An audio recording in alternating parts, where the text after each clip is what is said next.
Some people, they are shit. Oh my God. Shit.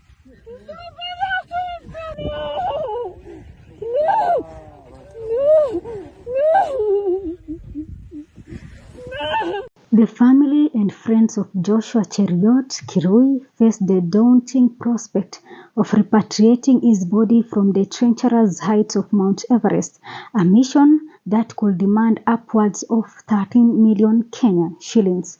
Kirui, 40 years of age, set out on a daring mission to become the first African to conquer Everest without supplementary oxygen, accompanied by his Nepali guide Nawang Sherpa, 44 years of age.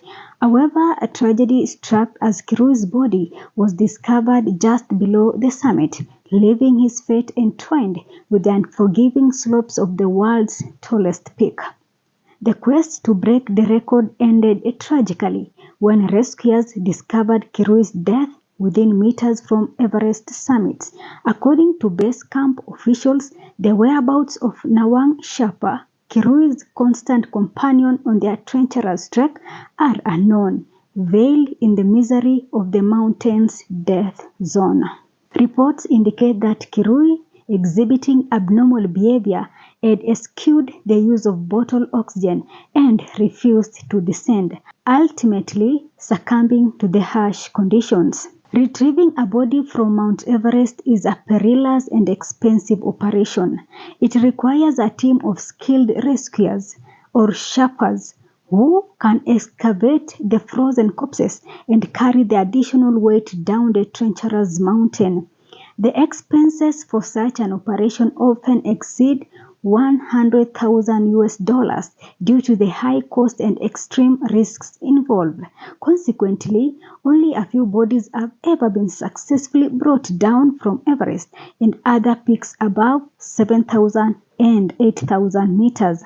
Climbing Everest, the world's highest peak, is considered extremely difficult and risky, even for experienced climbers. Nearly 300 mountaineers have died on the Everest since the first ascent attempt, and it is estimated that 2/3 of their bodies are still buried in the snow and ice.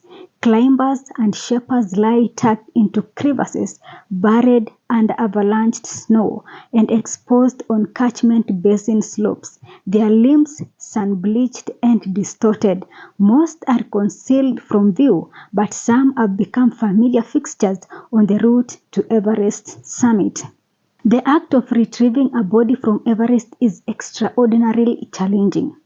Ang Shering Sherpa, president of the Nepal Mountaineering Association, explained to BBC that even picking up a candy wrapper high up on the mountain requires significant effort, as it is frozen and must be dug out. A dead body that normally weighs 80 kilograms might weigh 150 kilograms when frozen and dug out with the surrounding ice attached.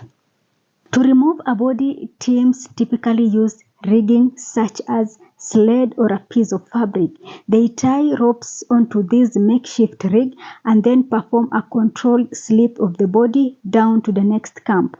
Cremation on the mountain is not feasible due to the lack of wood or stove fuel, so bodies need to be brought low enough for helicopters to pick them up, adding another hurdle to the retrieval process. Between Everest Base Camp and the summit are 4 camps, each presenting its own challenges.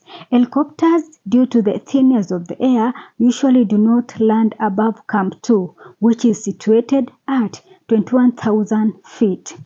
Climbing Everest, often dubbed the roof of the world, exacts a toll not only to physical endurance of the climbers, but also on their financial resources and, tragically, their very lives.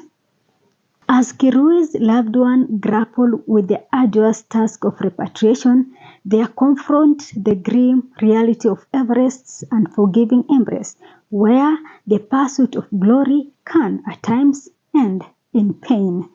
That is it for now. Thanks for watching.